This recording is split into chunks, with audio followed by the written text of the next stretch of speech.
Le destin. La question de la liberté versus la prédestination. Dieu est omniscient, il est au-delà du passé, du présent et de l'avenir. Son savoir englobe donc toute chose et en particulier bien sûr le sort de chaque individu. La foi en la volonté de Dieu, al-Qada, et en son décret, al-Qadar, les deux notions qui réfèrent à la prédestination, sont un pilier du credo islamique, c'est-à-dire ce en quoi doit croire le musulman. Cette croyance a trois conséquences quant à la conception de Dieu et trois autres concernant l'homme. Tout d'abord, Dieu se présente comme maître absolu du savoir et du temps. Son pouvoir dépasse toutes les conceptions que l'homme pourrait s'en faire. Ensuite, il existe une différence de statut entre l'ordre du divin et la logique rationnelle de l'homme, qui ne peut accéder au savoir absolu. Enfin, Dieu, dans sa volonté et par son décret, n'est jamais absent. Il reste présent à l'écoute des prières des hommes. Pour ces derniers, les hommes, les conséquences de ce pilier de la foi sont fondamentales. Il s'agit d'abord de reconnaître le savoir absolu de Dieu et la connaissance relative des êtres humains, afin d'approcher sa volonté et son décret avec humilité intellectuelle et spirituelle qui sied à son statut. Il est nécessaire dans un second temps de rester dans l'ordre de l'humain sans prétendre se mettre au niveau de Dieu.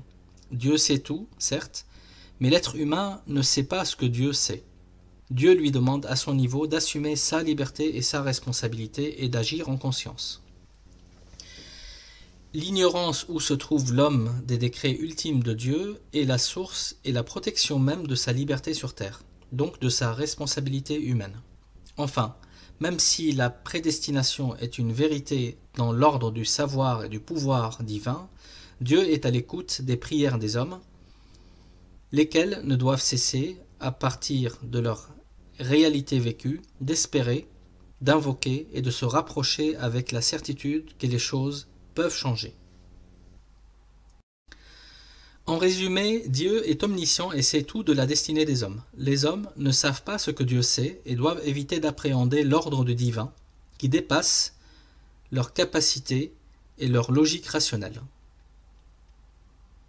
Libres mais ignorant la volonté et les décrets divins, les hommes doivent assumer leur liberté et la responsabilité de leurs actions. Dieu les appelle et répond à leurs prières qui, elles, ont le pouvoir de changer le cours des événements. L'ensemble de messages de l'islam dans le Coran et les traditions prophétiques invitent les musulmans à se savoir seuls et responsables devant Dieu, libres et agents de leurs actes, avec l'obligation de se mettre en quête du savoir et d'agir pour le bien. Le fameux Inch'Allah, représente la formule de l'humilité spirituelle du croyant, acteur et actif dans sa vie et dans l'histoire.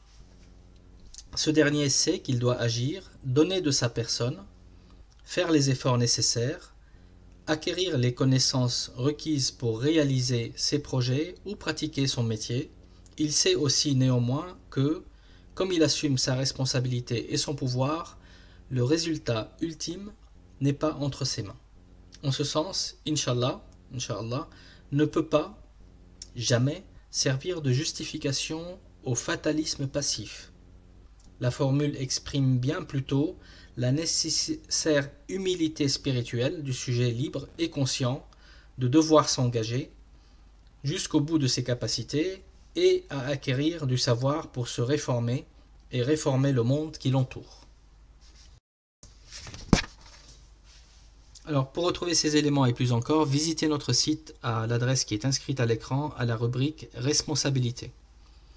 Vous pouvez me contacter via ce site dans l'onglet Contact pour toute question ou suggestion et dans les prochaines vidéos, j'essaierai d'aborder les thématiques suivantes. Islam, la religion de l'amour, la religion de l'optimisme, de l'équilibre esprit, cœur, corps, la religion des bonnes relations, de la liberté, de l'égalité, de la fraternité, de l'écologie, de la célébration de la beauté et du discernement.